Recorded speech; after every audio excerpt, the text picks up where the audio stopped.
liniștea rotundă a nopții peste pentagrama infinitului. Eu mă năpustesc în stradă, gol, copt de versuri pierdute. Bezna, ciuruită de cântecul greierului, are flăcăruia sunetului moartă. Această lumină de cântec care descoperă sufletul.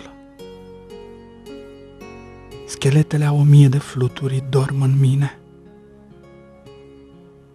E o tinerețe de adieri nebune pe rând.